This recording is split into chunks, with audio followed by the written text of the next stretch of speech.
Well, all right, let's get started. So my name is Jade Floyd. I am Vice President of Communications at the Case Impact Network. It's an honor to join you introducing two dynamic women who I admire.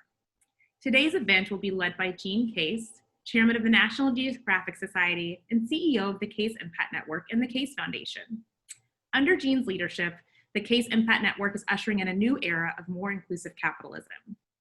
Her work focuses on unleashing business and capital as a powerful force for good. Today, Jean will speak with Jacqueline Novogratz about her new book, Manifesto for a Moral Revolution. And together, they will delve into Jacqueline's storied career, her lessons on leadership, activism, and social responsibility, and her clarion call for all of us to play a more active role in reshaping the future of the world that we live in. Jacqueline founded Acumen nearly 2 decades ago with the idea of investing philanthropic patient capital in entrepreneurs seeking to solve the toughest issues of poverty. As a pioneer of impact investing, Acumen and its investments have brought critical services like healthcare, education, and clean energy to hundreds of millions of low-income people worldwide. Here at the Case Foundation, we have long been inspired by Jacqueline and her work.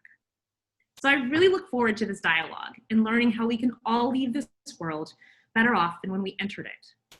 So as you listen to today's chat, we encourage you to use the Q&A function at the bottom of your screen to ask questions. Jean and Jacqueline will spend about 30 minutes in conversation, and then we'll reserve the last 10 minutes or so to answer some of those questions. So with that, I welcome Jean Case. Great, thanks so much, Jade, and thanks to everyone who's with us today. We were so excited about planning this. We've really been looking forward to this conversation. Our biggest thanks goes to my friend Jacqueline Novogratz, who's joining us today. You know, I've known Jacqueline for quite some time and consider her a dear friend, but perhaps most importantly, I consider her an incredible inspiration in the work that we've been doing for nearly a quarter of a century now in some shared areas. But when I hear Jacqueline talk, and certainly when I read her book, I listen carefully and I take notes. And so I think you'll understand exactly what I mean as you listen to our conversation today. So this is Jacqueline's new book, Manifesto for a Moral Revolution, Practices to Build a Better World. All right, so Jacqueline, that title, Manifesto for a Moral Revolution, that is an ambitious title. But you really, as part of the book, you call us all to develop our own manifesto in life. So what inspired the title?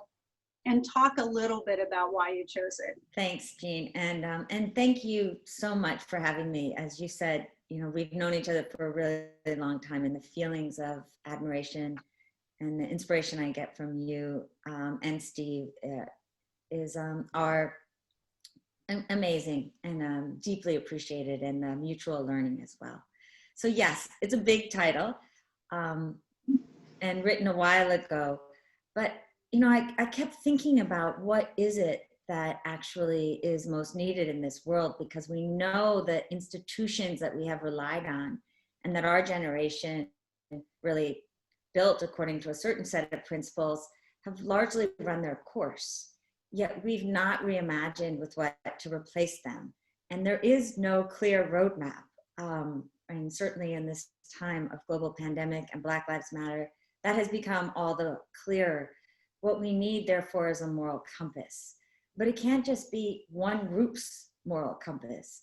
It's got to be the kind of revolution that comes from inside ourselves, one that is willing to move away from a world of I win only when you lose, I'm right only when you're wrong, but rather to the reality that in an interdependent world, we have to navigate many different belief systems on a moral framework that insists on a common minimum of shared values, which I believe is human dignity.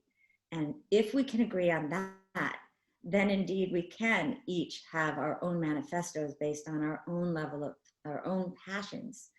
And so it's ironic in some ways as a title, because it's not a moral set of rules prescribed from on high, but rather it's the calling for a compass that has us due north of seeing every human being as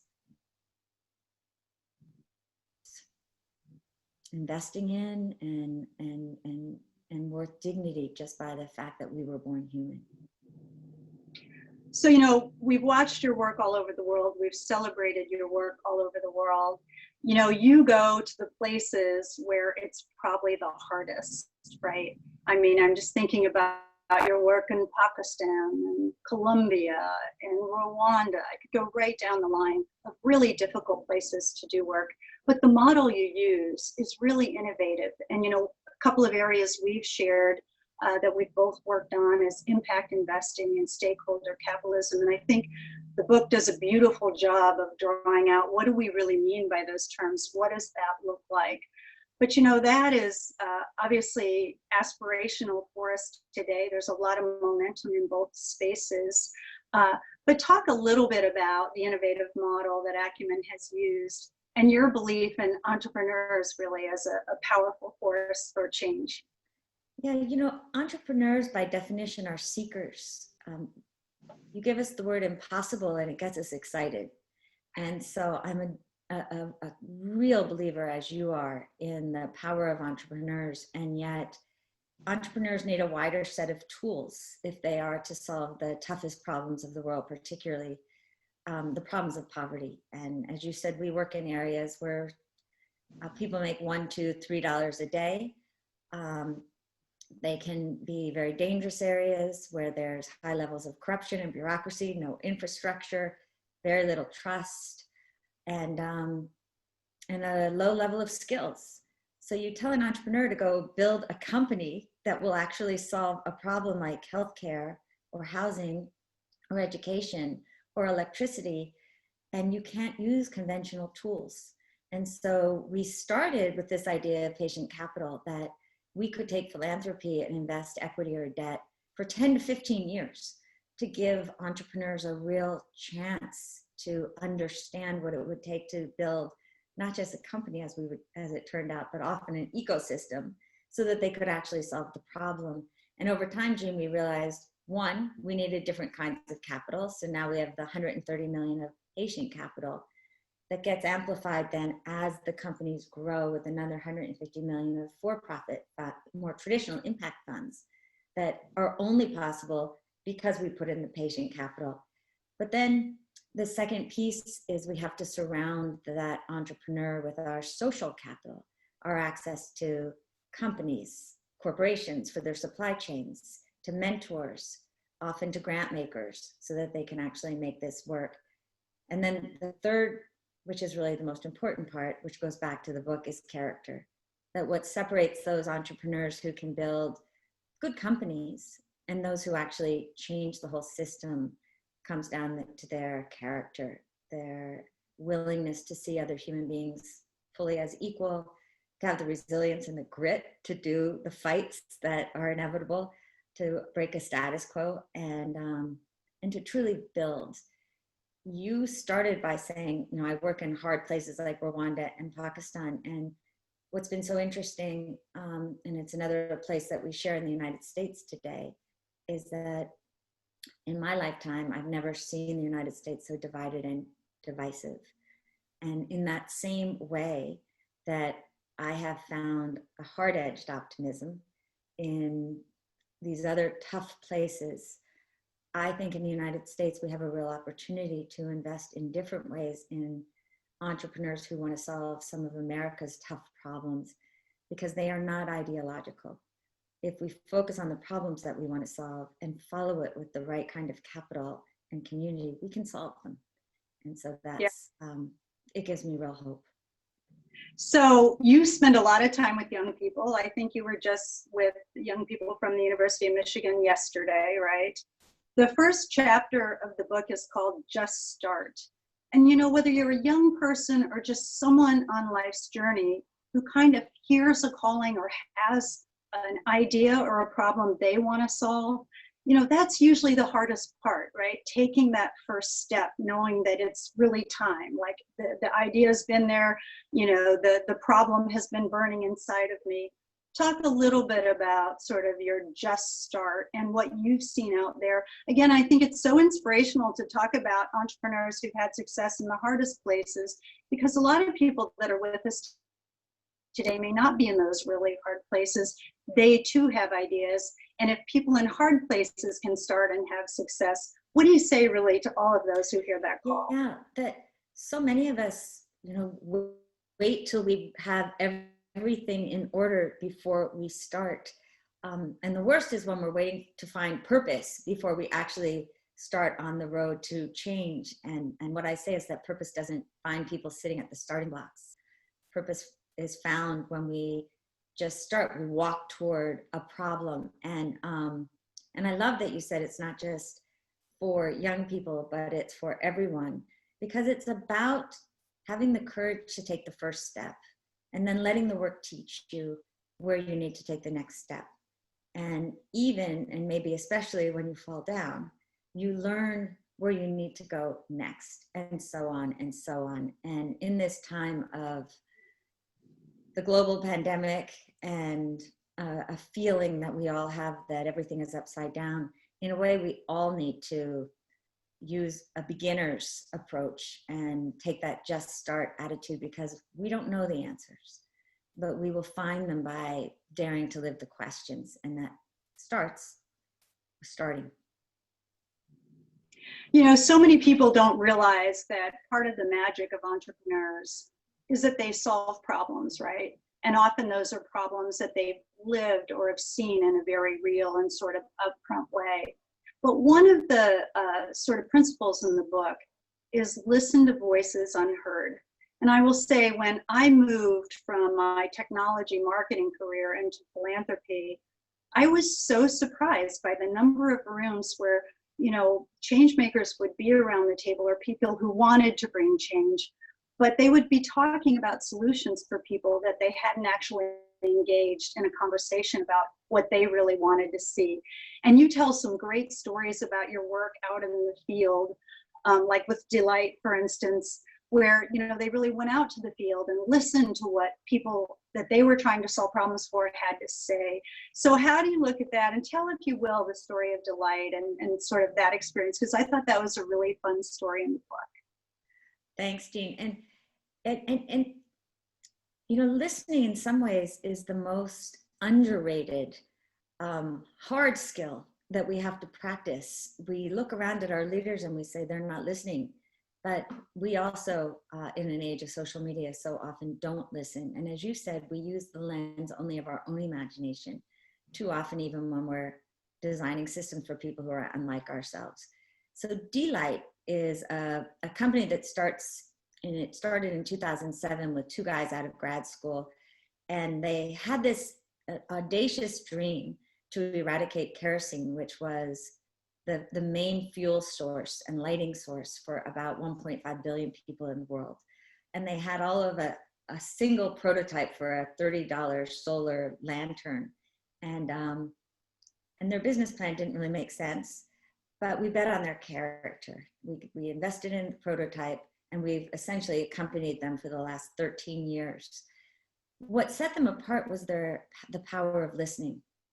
And they saw the lowest income people as real customers. They had no idea of the obstacles they had to overcome. And they found those out by listening as well. There was no financing, again, no trust. The kerosene mafias, in other words, the people who sold kerosene 50 cents a day to low-income people, had a real hold on them and didn't really want this newfangled solar technology, and the poor didn't trust it. And so listening became their superpower. And over time, in fact, they did build a company that got to a place where they were selling about 500,000 units every month in Africa and India. And I had been with them as we learned along the way by listening to the customers. But then I happened to be in Pakistan on a day that was about 122 degrees. And I was talking to a women's group, and I was so excited about this innovation that was coming out of South Asia, India, and Africa. And I thought, well, maybe if Acumen brought this innovation and got the licensing into Pakistan, people's lives would change as fundamentally as I had seen them change in South Asia. I mean, I'm in East Africa and India, and I was talking to this group of women, just lionizing the power of the solar.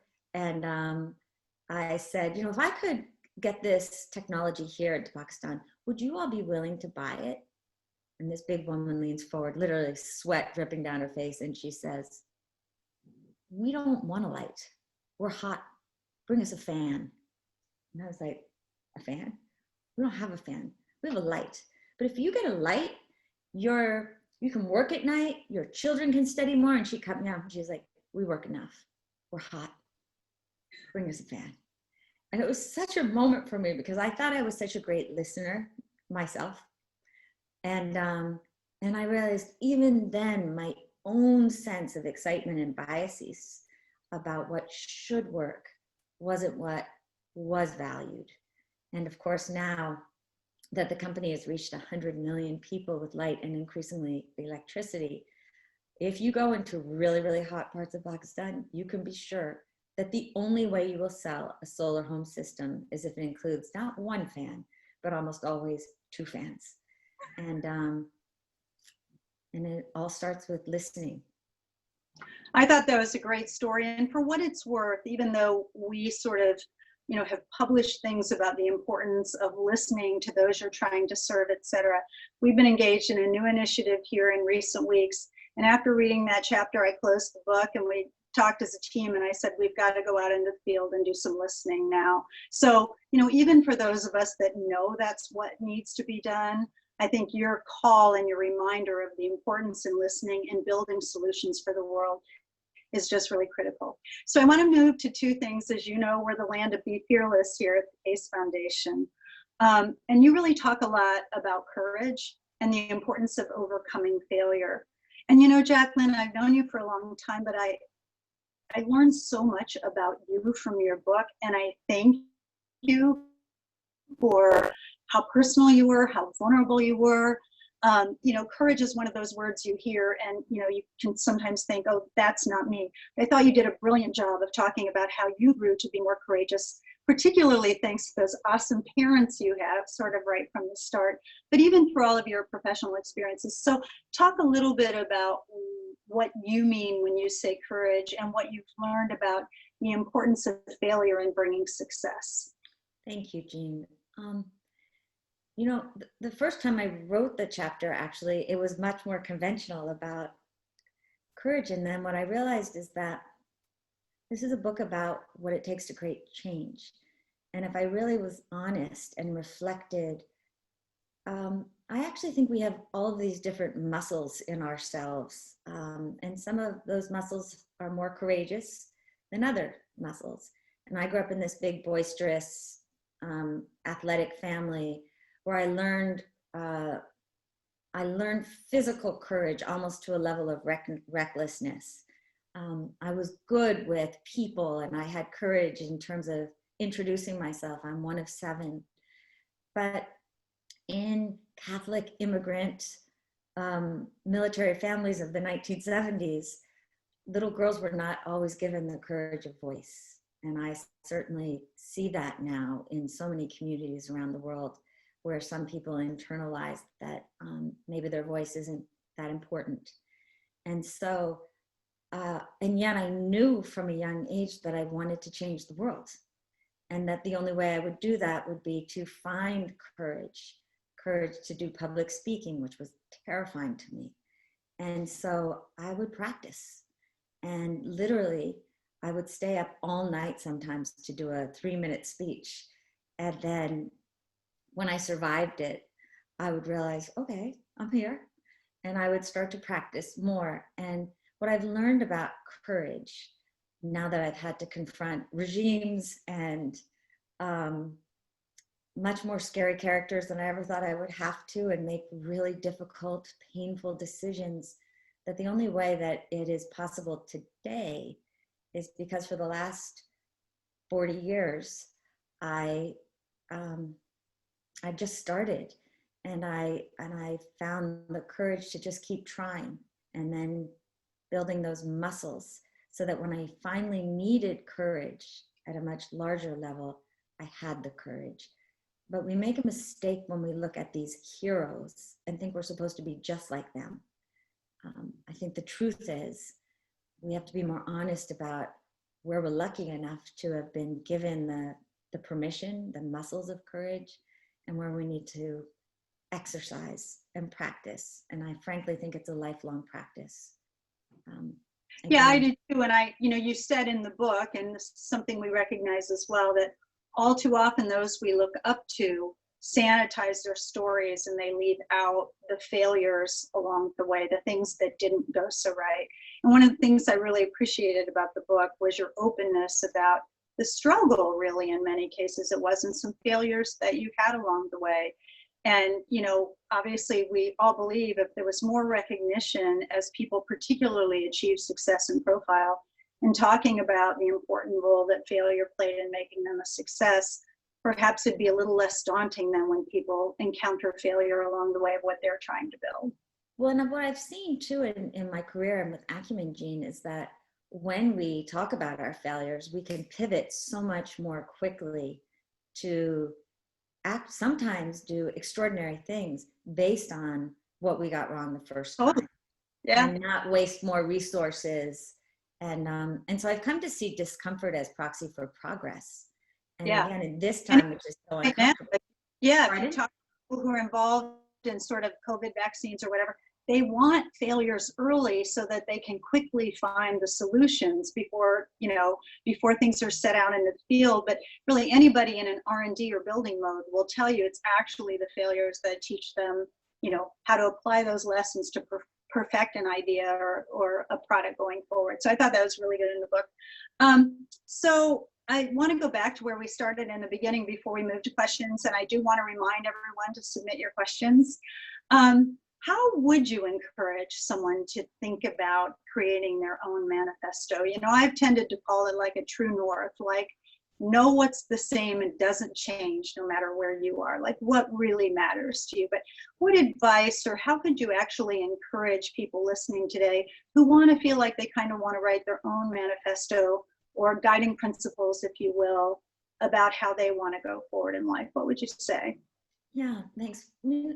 Manifesto is a big word, and all it really is an articulated public statement of values. And I'm a real believer that when we commit publicly, we are much more likely to follow through on that commitment. And so Acumen's manifesto was the template, if you will, because our work is too complex to boil it down to a single sentence of, or a string of words, but rather it was a statement that would help us, as you said, follow our true north and then find the principles upon which we would stand. Inspired in some ways by the Universal Declaration of Human Rights, which was a template, a manifesto after World War II for the world. So I would say start with what your true north is. What is your purpose? For me, it is human dignity. It is changing the way the world tackles poverty by daring to see every human being as having a life of equal worth. And so how do you do that? Again, for me, the principle is that markets are a great listening device, but markets unbridled can actually be very destructive. And so one principle for us would be learn to use markets, but don't be controlled by markets. Don't be seduced by them. So ours would start with standing with the poor. That is our non-negotiable. In every investment committee, is this investment actually changing the lives of low-income people? And then are we using investment as a means, not as an end? So starting true north, then what are the principles underneath which would hold it up? And then the third part is the process of doing the work. Who do you want to be in the way that you work?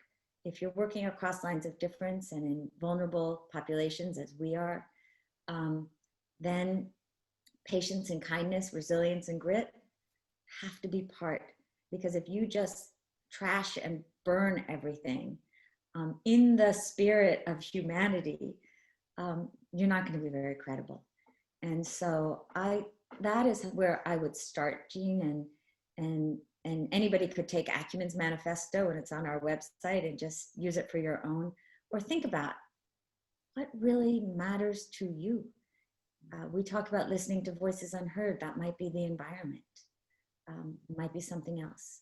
But who is most important? What is most important? What are the tools that you want to use?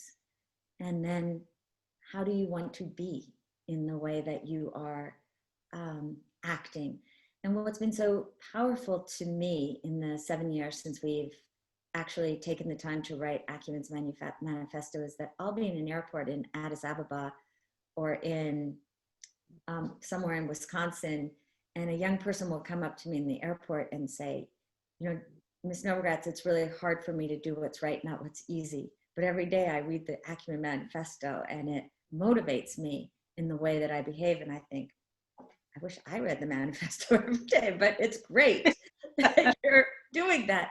So I think that it's a mission statement, and we can write them for our families, our schools, and certainly for our companies, especially as we are all trying to do a better job at caring about all stakeholders instead of just shareholders.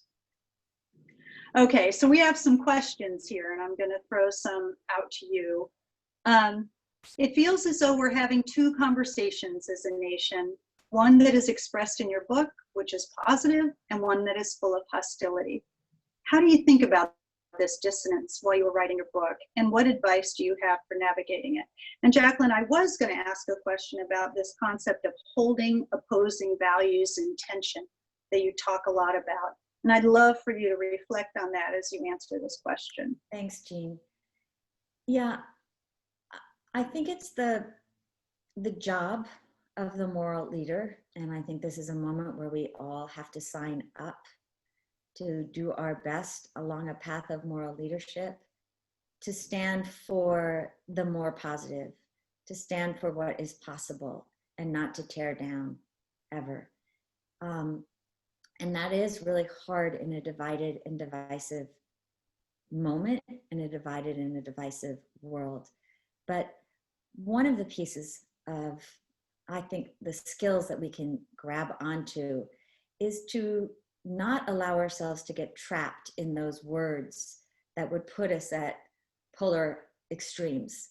And so I've been in conversations and people would say, well, it's either socialism for healthcare or it's capitalism for healthcare. And I think, I don't even know what you're talking about. Can we get to the values underneath those words? Because those words are just putting us into camps where we are actually not thinking.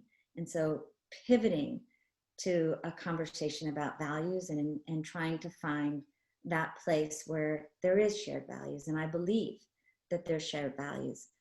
Yesterday, I was asked in a podcast, well, in this moment of such divisiveness, it sounds like you might be saying there's right on both sides and there are bad people out there. And I was like, you forget, I went through a genocide. And what I saw at the end of that is there are not good people and bad people. We all have elements of good and bad inside ourselves. The bad that comes out is often our insecurities, our fears, our shames. And in times of insecurity, it gets really easy for those more demagogic type of leaders to prey on us and make us do bad things. So it is the role for those who want to fight that to focus on doing the opposite. That's where it comes to holding tensions. That if I can enter in a conversation with you that can be brutally difficult because it is your belief against my belief. And if I can acknowledge a truth or even a partial truth, a tiny truth, even if it's hard to say out loud, you are so much more likely to open a space for us to have conversation. One of my favorite sayings is from the Sufi poet Rumi, who says, beyond wrongdoing and right doing, there is a field. I'll meet you there. And we could do so much better as a nation if we That's great. insisted on that. So we're also receiving several questions specifically related to inequality as it relates to women and people of color. And obviously our work, your work, has really tried to bring capital, resources, empowerment to those who typically aren't in the mainstream of that. Can you share a little more about your efforts to support these two segments and why this is an imperative at this moment in time? Yeah, I mean, it's actually been Acumen's mission for 20 years to focus on people who've been marginalized, excluded, the poor. For us, it starts by standing with the poor and to recognize equity within it. It sounds like the question is more American.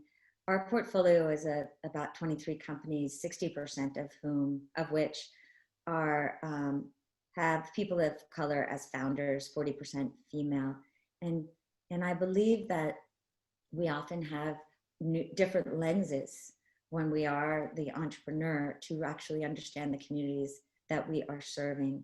The equity lens is being clear about who is being left out and why, and how can we find better solutions. So an example would be Consejo Sano, where it's actually an African-American man, Abner Mason, who recognized the structural inequality of our health system, where only 4% of all doctors in the United States speak Spanish. And so if you are a low-income, Spanish-only speaking immigrant, and even more so an undocumented immigrant, you're very unlikely to go to a doctor. And if you do go to a doctor, you're very unlikely to find a doctor who speaks your language. And so what Consejo Sano does is work with about 400 doctors in a network in Mexico, and created an app so that a Spanish-speaking person who doesn't speak English can go into a doctor's office, essentially with a community of Spanish-speaking doctors in her pocket, and have an interaction with the doctor in a much more fulsome way, so that that person can actually understand what's being said and build more trust. And that would be an example of looking at equity and inequality simultaneously. But it's also what we were talking about, the pivot in the moral imagination and just start. Sam Polk is an entrepreneur who had recognized food deserts in the United States. And again, the structural exclusion that comes with our inner cities that have no access to affordable, healthy food. And so we started a company that is fast, nutritious, healthy restaurants, food. And people in Compton, Los Angeles, valued it so much that it grew very quickly from 1 to 8 restaurants. The first day of COVID, after he had built this beautiful company, Sam decided, I don't know exactly what's going to happen, but I do know that my purpose is not to make a lot of money. My purpose is to ensure that people get affordable, nutritious food that they value. And so he rather recklessly put a tweet on social media saying, this is our purpose. You can't come to the restaurant, but if you need food, let us know. We'll deliver it to you. If you can pay for it, great. If you can't, let us know. We'll deliver it anyway. But if you're willing to pay it forward, here's a link. And within a few weeks, they had delivered 180,000 meals, mostly because of people in Los Angeles that had given philanthropy in tiny amounts. And then when Gavin Newsom put homeless people together with hotels so that they could have safe haven, he partnered with every table. And now you've seen a private sector company really morph into a private public partnership with a philanthropic stream coming in. And they're delivering about 180,000 meals per day. They have massively expanded the number of people from the Compton community who are employed. There's this great sense of pride that this is by, for, and with a community that can take care of itself, values healthy food, and has discovered a way to do so that people can access. And I think that, again, this is where, is that left or right? It doesn't really matter. What matters is it's getting the job done. Yeah, great point. So there are many more questions, but I think we have time for one more. And it's, how do you see the world's needs changing following this global pandemic? It feels overwhelming to even know where to start when things feel less hopeful right now, and there's so much need. So how do you look at the future post-COVID? And I would love, because I know I chatted about this briefly before we went on, for you to just give a sense of how your entrepreneurs across the world are doing in the midst of this pandemic. Yeah. One of the great privileges, and it's also been quite stark in running Acumen globally, is that I have gotten a bird's eye view into what's been happening in India, Pakistan, Nigeria, Kenya, Ethiopia, where having a job or not having a job is truly the difference between some level of food and starvation. And so it's a really big deal. And it's been extraordinary to me, again, to see the kind of innovation. I know, Jean, one of the stories you like in the book is Gayatri Vasudevan, who runs a company called LaborNet. If you can imagine the scale in India, everything's about scale. She's trained about 1 million of the lowest skilled workers in the country in construction and leather tanning and beauty salons. But right before the pandemic, she was literally across India in process of training 100,000 migrant workers. And so India essentially gave people 2 days to go back home. And many of these migrant workers were 2,000 or 1,000 to 2,000 kilometers away from their homes. And so she knew that that was signing a death warrant. And so she called all of her friends and said, we've got to raise $1 million fast, because I now am going to shelter, feed, and train 100,000 people for as long as need be.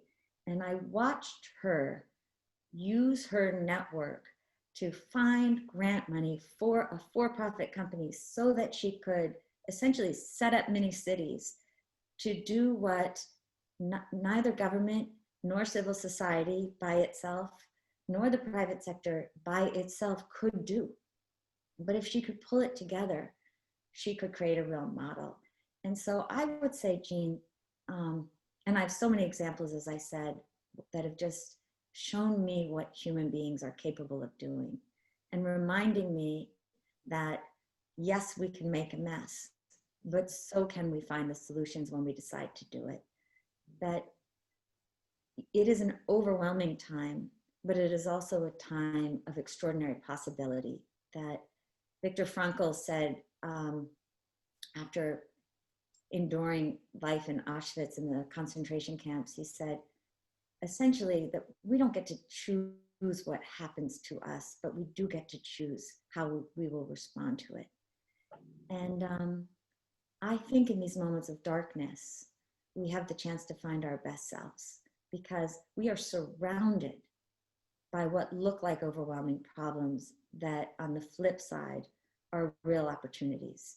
And we are in a moment in the United States and in so many countries around the world where we are looking at the uglier sides of the systems that we've built and of ourselves, or rather of each other. And if we could flip that and insist on looking for the possible, just starting and moving in that direction, I think we have a chance truly to reimagine and rebuild in ways that are better. Not that it will be easy, and it might get even uglier before it gets better. But just in 6 months, I have seen reimagined education systems, new ways of looking at energy. I've seen new kinds of partnerships that I never thought would be possible. I've seen governments allow for health technologies that I never thought they would approve in countries where bureaucracy can be like molasses. And so I feel like this is our moment. and it better be our moment, because we're all that we have. So that's what I would say.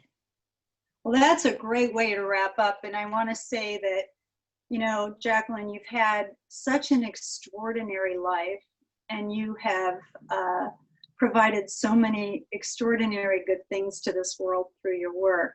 And I think what makes you very rare is you show up, you do the hard thing.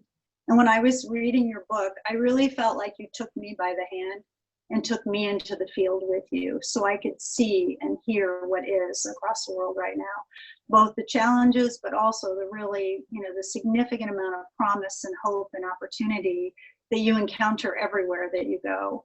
So, you know, for all of those who've been with us, you might be able to tell I'm so excited about this book. I do think if you feel a need to be lifted and see a bright way forward, this book provides that. To the question earlier about how we write our own manifestos or our own sort of guiding principles, true north, read the book. I think after reading the book, you'll have a really good sense of what that looks like and how to begin that process. And I'll just close by saying, I know it was her first chapter, but those words of just start, I know Jacqueline would agree with me. If you're there and you're hearing a calling, you're seeing a problem and you have a solution, just start somewhere. The world needs you, as she says in the close of her book.